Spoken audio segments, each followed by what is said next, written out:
Hello and welcome. My name is Adrian Sanabria, and I am coming live to you from Oktane 2025 for CyberRisk TV. And joining me today, Mandy Logan. Oh, How are you doing, Mandy? fantastic. And I gotta say, I am very kind of keyed up about being at Octane. I think that for me, I feel the combination of serious education, but also like a very kind of curated experience comes together. And I know this is your first time attending. I had the It is. Yeah, I Yeah. had the privilege of being here last year, and gotta say, it's just a very comforting and I feel like, if I can use this word in this way, a secure environment Yeah. in order to feel like, wow, I want this information. Yeah. Yeah. Well, you need some additional things that I don't necessarily need, but I agree. It does kind of have a cozy vibe as far as conferences go. And I'm enjoying there's some nice jazz playing right now. Yes. And they've provided refreshments, and they haven't let the people in yet. So it's about to get really crazy in here when they open the doors to the expo. But isn't it like an awesome expo setup? It is. It is. I think it's very open. It's very accessible. And one thing I value about Octane is the size. I think there's always that sweet spot in a lot Right. of ways to me. That's It's around not that, crazy, but there's a lot of options, a lot of Yeah. things to do. like 2 to 4,000 people. Yeah. You get to really zero in because I feel that the high level ability to network here through the hallways, through the lounges. They have quiet zones, and Yeah. then outside of each session, I've got to say, in my experience, this is kind of like a top 2 for that environment. And so having that environment set actually makes it easier for me to go into constantly discussing AI. Again, we're not too far from my hotel room, but I am an introvert who can be an extrovert in short bursts, but I do need to recharge. So having the quiet zones, being able to head back to my room easily, I don't even have to walk outside. We're right next to the link where my room is, and yeah, I've put on events for many years, for over a that's decade, true. Yeah. and I can appreciate a well-run event. That's very, very, very true. So, since this is your first Octane, I'm curious, like, when you're looking at what was coming up, the information that was being presented, or any of the options, what drew your interest or made you excited first? Yeah, I think so. It's one of the topics. AI is going to dominate the conversation here, like it has every other conference. But what got me excited here, and you can kind of feel the energy, is that because identity is so important to getting things right with AI and securing AI and keeping tabs on everything going on, because it's so central, it's that linchpin. It feels like we're actually going to get some answers here. Like Oktane, the other vendors here at Oktane in the expo area here, they're actively trying to solve those problems. So we see new standards popping up, new protocols, just all these new things, this structure, this framework we need to build out this agentic model to where it's not just chaos, like early 2000s or beginning of cloud when there was no right way to do it. There Right. were no best practices. Right. It was just experiment randomly, get hacked, learn, True. and repeat, hopefully a little bit more securely next time. Fair. And I would say, looking at the sessions that are offered, looking at the talks that were coming up, and seeing some of the interviews that we'll get to do tomorrow while we're here at Octane, I really value that. I feel like not only are we at this critical juncture of AI being such a huge shift in process and in our thoughts on how does life in general go forward, Yeah. but I think that there's also here an ability to speak with some top-notch industry experts that have that 20 to 30 years of experience and are able to contrast it with, like you're mentioning, like how it started with the original cloud. We've seen all the mistakes, right? Yes. Like those 2-3 decades, those folks with that level of experience, they kind of know what to expect. They know where things are going to go haywire. Yes. They know where the controls need to be, or at least have a good idea, right? Very fair. Yes. Yeah. So what are some of the talks you're looking forward to that you found interesting? Oh, well, the first one I really zeroed in on was actually pretty early tomorrow morning. Now, aside from the live keynote that is going on right Yeah. now, aside from the keynotes, there was a talk tomorrow morning about the public sector CIO's playbook on identity, security, and cultural change in the age of AI.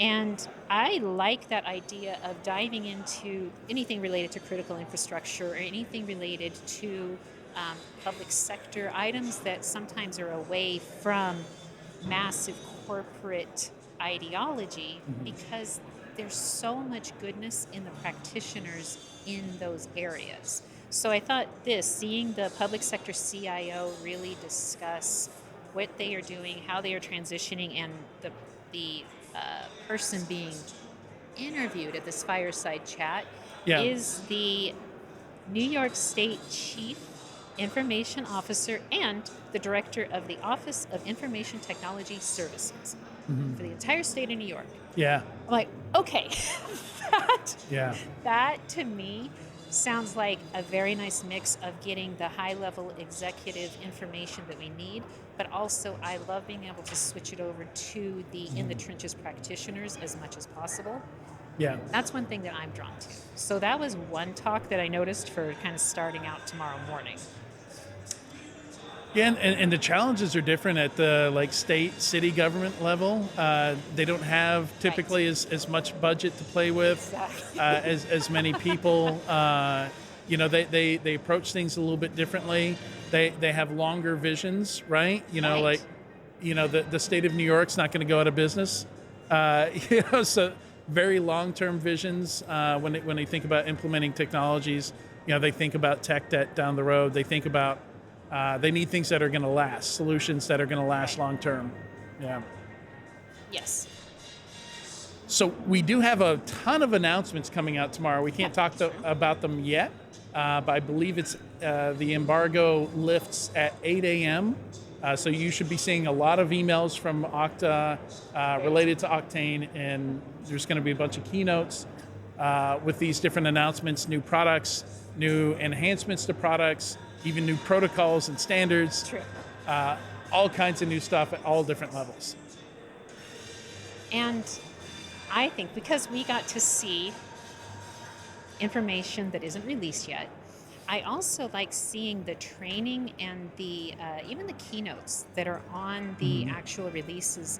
I feel like they've done such an excellent job of setting up to be able to let the tools that are being released be understood very quickly and easily. Yeah. Well, I mean, that's the theme of AI in general, right? Everything is brand new still, but even some of the more conservative companies that I work with, that I advise, are just jumping in both feet. There is no time for practitioners to prepare for this. The plane is off the ground. The plane is off the ground. Not all the doors are closed. We keep joking, about identity security fabric. This thing is naked. We are stitching together the clothes for it. Yes. We are dressing this thing. I'm kind of mixing metaphors with, I don't know, dressing dolls and planes flying in the air, but it's there's just no other way to do it. I don't think IT folks, security folks, nobody feels like they can say no to AI. The hype is so much, it's so big. It is, and you saying that makes me flash back to RSAC this year and the Pluralsight report about practitioners' truthfulness on their actual understanding of AI and their AI skills, and how 79% were like, I actually don't really know what I'm doing. And absolutely, how could you? How can you stay completely on top of what is emerging and changing constantly? And yet we have, here being at Oktane, we have these few key companies and huge teams that are, I think a lot of them are very seriously and very heartfelt in how they go forward to let us on the outside know better how to adopt the changing security ideas for AI adoption. And we have terms already for things that don't really exist yet.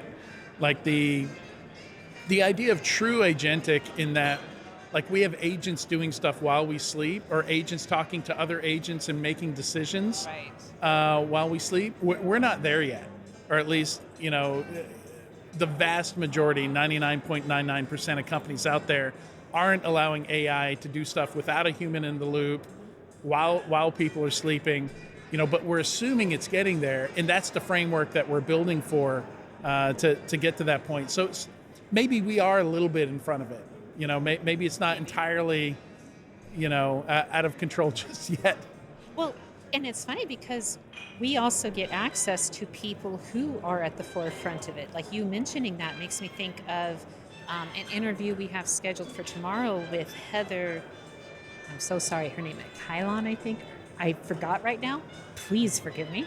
But Heather is the CISO for Box. Mm-hmm. And there is, I've read some of their documentation on how they have set up and augmented security teams to have agentic AI that is helping.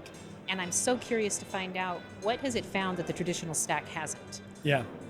Plus, I know they have a human monitor that is still taking care of that. Right. But what have they seen, and how quickly have they been able to adjust and then realize, well, using this much agentic AI in augmenting our security stack, that has to be a path forward of really making agentic AI a force for good throughout the entire organization long term. Yeah. Yeah, and it's and I think a lot of the work is going to be maybe less fantastical, right? It's going to be, help me understand what's changed in this contract from the previous contract. True. It's going to be spotting things that would take human eyes a long time. Human eyes would cross trying to read through all the legalese or alerts or whatever that information might be. It's really, I think of a lot of the AI that we're seeing as an augmentation to what Fair. humans are already doing. And can I be honest? Sometimes I just think of them as big macros. I don't really as what? Big macros. Macros, yeah. Yeah, and some of it will be. Like, I think in some way AI is helping us mature in general, where businesses haven't been as resilient as they could be. They haven't been as automated as they could be. I think in this process where we're breaking down our processes, understanding what humans do in their job from day to day, I don't think there's good understanding of that. And in trying to figure that out, we might find, actually, we can automate this using 40-year-old technology. We don't even need AI to automate this. I think we're going to find all kinds of efficiencies and opportunities, because AI inference is expensive, and having it do something while we sleep 24/7, that's going to cost money. So I think we're going to find cheaper ways to do it also. I 100% agree. That is what we do. We are security nerds, and that is what we push for, correct? I do want to mention, though, here in the Expo Center, did you notice the McLaren that was right over? Yeah. Did you notice? What are your thoughts? Yeah, so I am a big F1 fan. Right. I can totally justify their presence here. One of the reasons I love F1 as a sport is it is very much a team sport.